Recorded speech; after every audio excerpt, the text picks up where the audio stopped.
Hello, everyone. Happy New Year. It's your girl Uzo, and this is Uzo Be Living. Before I go into what I want to talk about in today's video, I just want to show you guys my intentional gratitude jar. So I got this idea from a post I saw on Instagram, and what I have decided to do is every single time something great happens to me, I'm going to put it in a little piece of paper and stick it into this jar. And then on those days that I feel like, oh, things are not going so well and all of that, I'm going to come back to this jar and read through everything and uplift my spirit. What I actually saw on Instagram, which is something you can practice if you want, is every week you write things you're grateful for or the thing you're grateful for and put it in the jar. And then on the first day of the next year, which will be January 1st, 2025, you can open it and read through. And I think intentional gratitude is really important because most often than not, and this is something I'm also guilty of, we tend to focus on things that are not going so well and we don't remember the things that actually are, going really well.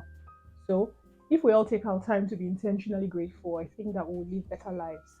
So moving forward, I'm going to put my intentional gratitude jar here so that I don't forget to be intentionally grateful.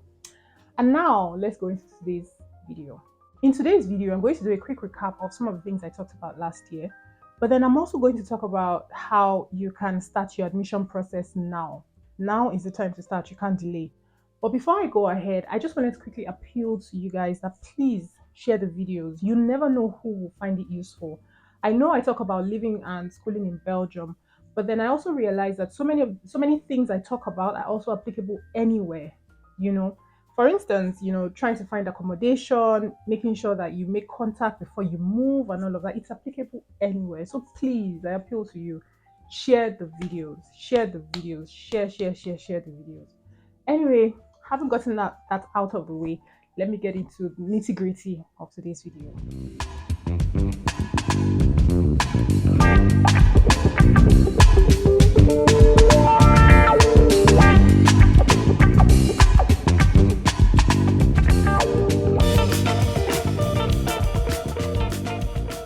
If you're planning to relocate for school this year, now is the time to get started.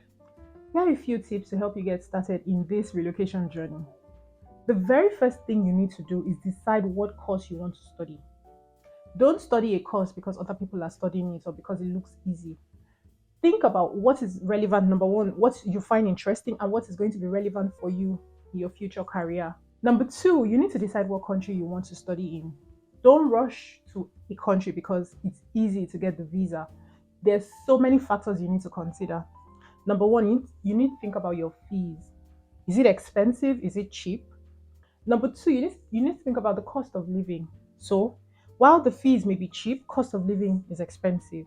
For instance, Luxembourg has cheap universities, but the cost of living is high. You need to think about student work opportunities, especially if you want to work as a student. If you're fully funded, that is fine. But if you want to work as a student, you need to think about student work opportunities. You need to think about the postgraduate work opportunities.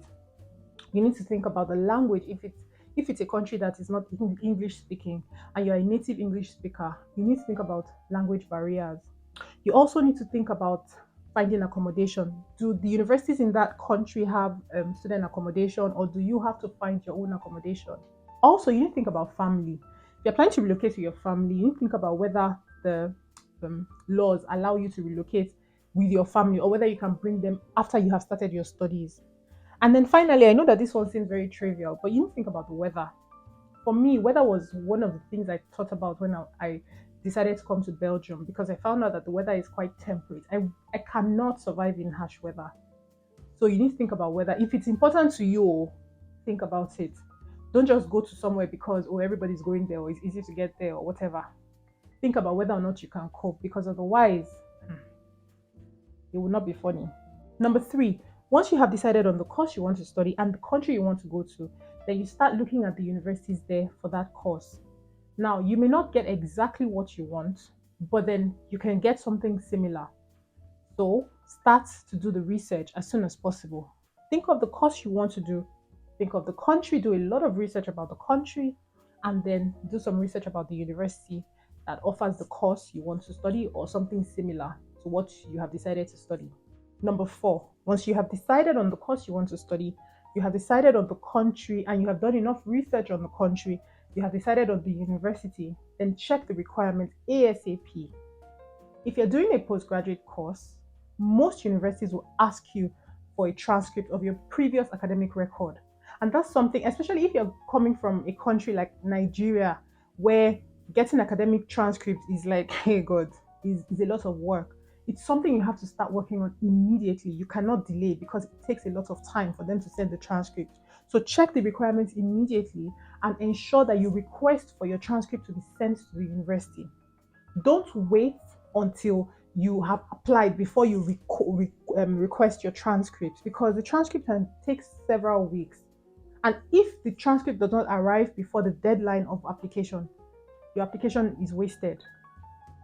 So immediately check the requirements and then request for your transcript from your university if you're doing a postgraduate course. If you're doing a bachelor's, then it's fine. I'm sure you probably need transcripts of your school living certificate and all of that. But I'm thinking that you can give that by yourself. Your university doesn't have to give that, your school doesn't have to send that. But I may be wrong, I don't know about that. But make sure you check the requirements.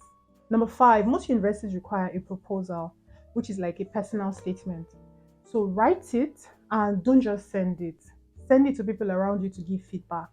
If you're not sure, you can probably send it to a professional writer to give feedback. I'm not saying you should send it to them to write it for you. If you want to do that, well, that's your own business. But I'm saying that when you write your proposal or your statement, make sure you give it to people around you to read it objectively and then they can give you feedback on it. Number six, apply. If you meet the requirements, you have all the documents they require, apply. And I wish you good luck. But don't make the mistake of applying to just one university. Spread your wings, spread your tentacles. Last year or 2 years ago, I applied to probably 8 or so universities. Three, because I wasn't qualified, I didn't have a scientific background. So three, there was outright refusal.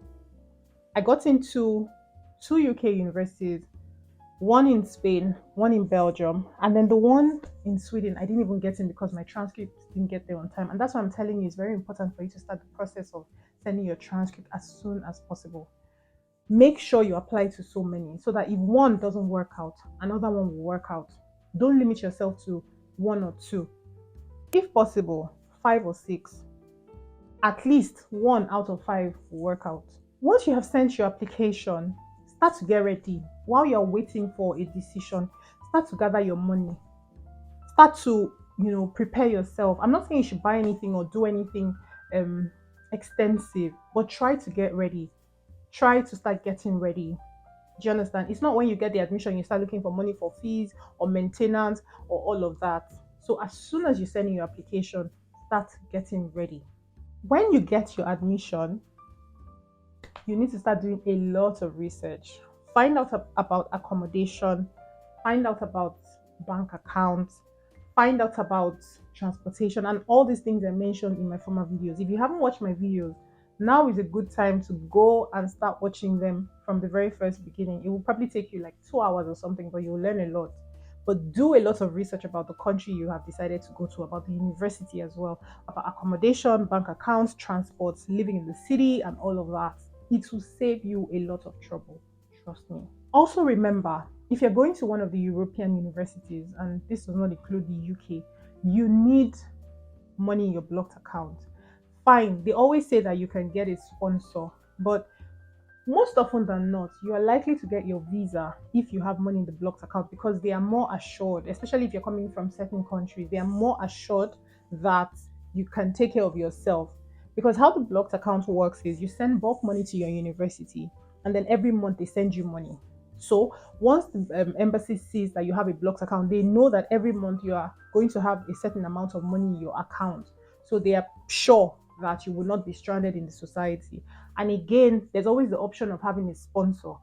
But I was told, and I have seen in some instances, it's always better to have a blocked account. Finally, apply for your visa. And I wish you good luck. Like I said in one of my previous videos, as much as possible, if it's possible, apply early enough so you can arrive early enough to be able to settle down before school starts. Because when school starts, If you arrive just before school starts or in the middle of school, then you're just all over the place. It happened to me, and yeah, it wasn't an easy process trying to settle. So if you can apply for your visa early enough so you can arrive early enough, and I wish you good luck. So thanks for watching. I hope you found the tips useful. I wish you good luck this year. I wish you good luck in your relocation plans. I wish you all the best. I hope 2024 is amazing for you. Thank you for watching, and like I always say, please like, please share, please comment, please subscribe. Thank you, and see you in the next one. Bye.